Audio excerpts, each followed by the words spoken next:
And the kids were looking at her and they were thinking, ma'am, what are you on about? We're passing. Her message was, guys, you cannot get to uni if you don't have the best marks possible. There are too many kids applying.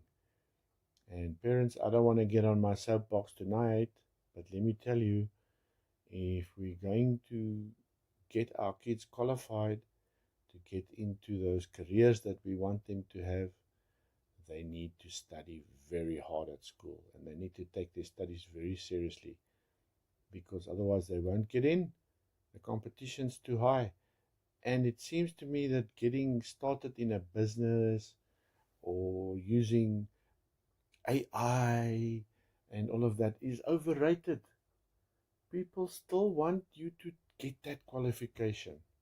They still want a diploma or a certificate or a degree, and the business of getting a qualification is still desirable, and it is still something that guarantees you a better chance. It does not guarantee you a job.